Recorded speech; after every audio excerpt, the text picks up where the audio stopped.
Hello everyone, नमस्कार। मेरा नाम श्रुति त्रिपाठी, मैं एक करियर कोच और इमेज कंसल्टेंट हूँ।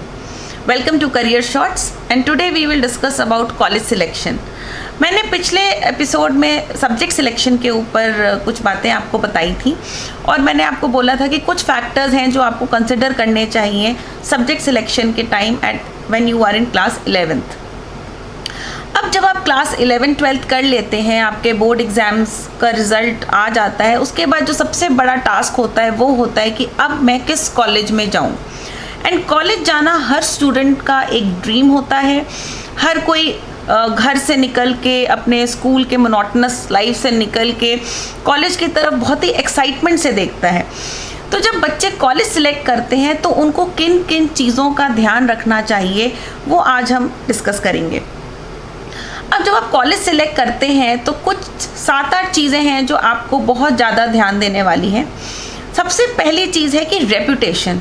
ऑब्वियसली हम जब कोई भी कॉलेज सेलेक्ट करते हैं तो हम अपने फ्रेंड्स से, जो आपके सीनियर्स हैं या उनके ब्रदर सिस्टर्स हैं या आपके फैमिली फ्रेंड्स हैं, उनके बच्चे हैं, वो कहाँ पढ़ रहे हैं, किधर पढ़ रहे हैं, इन सब चीज़ों के बारे में 1-2 साल से जानना शुरू कर देते हैं। लेकिन वो एक तरीका हो सकता है इंफॉर्मेशन गैदर करने का, लेकिन जो एक्चुअल तरीका है कॉलेज की रेपुटेशन या कॉलेज कैसा है जानने के लिए, उसके लिए आपको नेशनल एंड ग्लोबल रैंकिंग्स ज़रूर देखनी चाहिए। दूसरी सबसे इम्पॉर्टेंट चीज़ है कि आप किस कोर्स के लिए जाना चाहते हैं, कौन सा कॉलेज क्या कोर्स ऑफ़र कर रहा है। बहुत सारे कॉलेजेस ऐसे हैं जो मल्टीपल कोर्सेज ऑफ़र करते हैं, आपको चॉइस देते हैं, लेकिन वहाँ पे आपको एक चीज़ ये देखनी है कि वो कॉलेज वो कोर्स कितने सालों से ऑफ़र कर रहा है, उनकी फैकल्टी कैसी है, उस कोर्स की उस कॉलेज में क्या रेपुटेशन है। अगर आप किसी कॉलेज के नए कैंपस में एडमिशन ले रहे हैं तो वो कैंपस में आपको सारी फैसिलिटीज़ अवेलेबल हैं कि नहीं है। कोर्सेज वो ऑफ़र कर देते हैं, लेकिन प्रॉब्लम ये होती है कि उनकी फैकल्टी और इंफ्रास्ट्रक्चर उस लेवल और स्टैंडर्ड का नहीं होता है। एंड हम ब्रांड नेम के चक्कर में हम इन कॉलेजेस के न्यू कैंपस में भी एडमिशन ले लेते हैं, but brand is not everything here. You have to be very very particular and selective about your course selection and college selection ना। जो तीसरी चीज़ आपको बहुत ज़्यादा ध्यान रखनी है वो है कि आपकी कॉलेज की फैकल्टी कैसी है। हर कॉलेज अपनी वेबसाइट पे जो उनके कोर्सेज होते हैं उसके अगर आप डिटेल्स में जाएंगे तो फैकल्टी का डिस्क्रिप्शन होता है, फैकल्टी के नेम्स होते हैं, फैकल्टी के बारे में आपको काफ़ी इन्फॉर्मेशन दी होती है। You must go through that information, क्योंकि आपको अगले 3 साल या 4 साल वो कोर्स उस कॉलेज में पढ़ना है और वही फैकल्टी है जो आपको वो सब्जेक्ट्स पढ़ाएगी। सो यू शुड नो कि आप किस स्टैंडर्ड की फैकल्टी आपको पढ़ाने वाली है। चौथी जो सबसे इम्पॉर्टेंट चीज़ है वो है कॉलेज का infrastructure.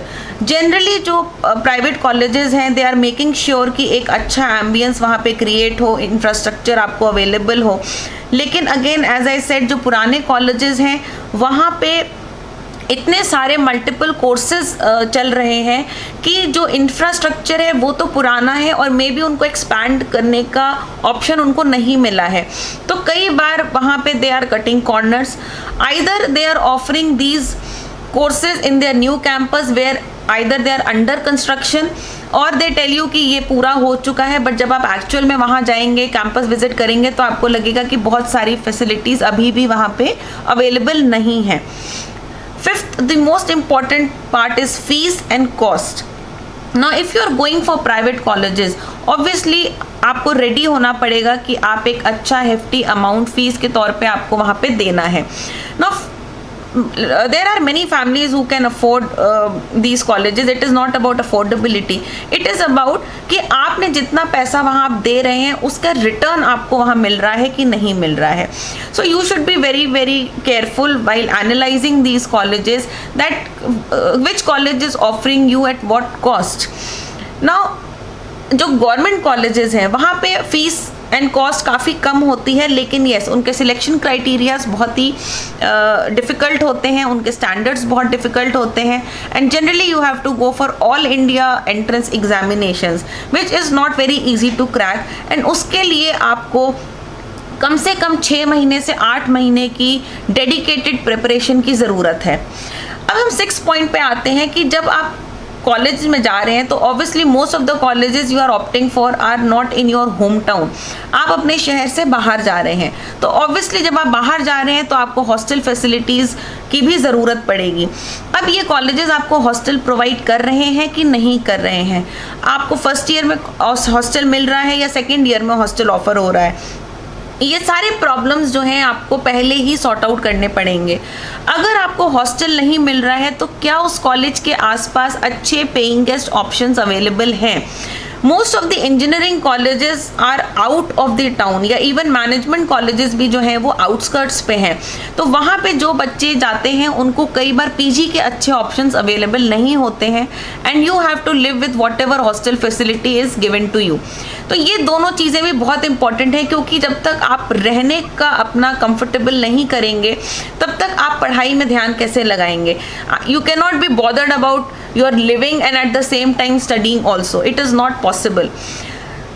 Last but not the least, अगर आप ऐसे किसी कोर्स को सिलेक्ट कर रहे हैं जिसमें आपको रिसर्च फैसिलिटीज़ की रिक्वायरमेंट है, आपको लैब की रिक्वायरमेंट है, you must be very very careful in selecting these colleges, because again as I said, R&D facilities हैं कि नहीं है, रिसर्च लैब्स किस लेवल की हैं, क्या उनका स्टैंडर्ड है, फैकल्टी कितनी अच्छी है, PhD स्कॉलर्स कितने हैं, और आप जिस पर्टिकुलर कोर्स के लिए जा रहे हैं तो क्या आप जो जो आपकी एक्सपेक्टेशंस हैं वो मीट हो रही हैं कि नहीं हो रही हैं।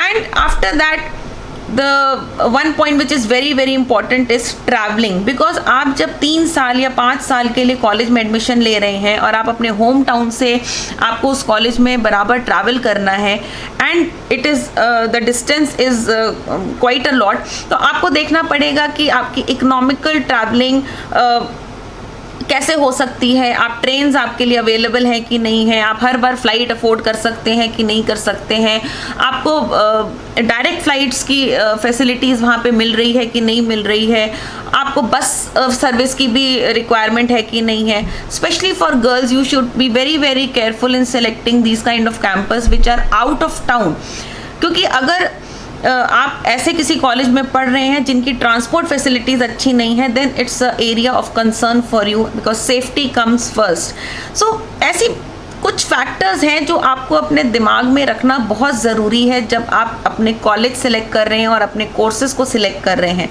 क्योंकि mind you are getting into a zone where you will be there for next 3 to 5 years, and once you step in this zone it is very difficult to pull yourself out। आपका इसमें से निकलना उतना आसान नहीं है जितना आपको इसमें एंटर करना है।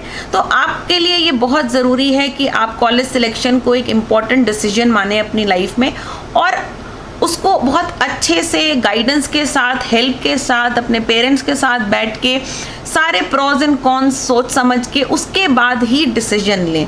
सो आज के एपिसोड में आज हम इतना ही बात करेंगे।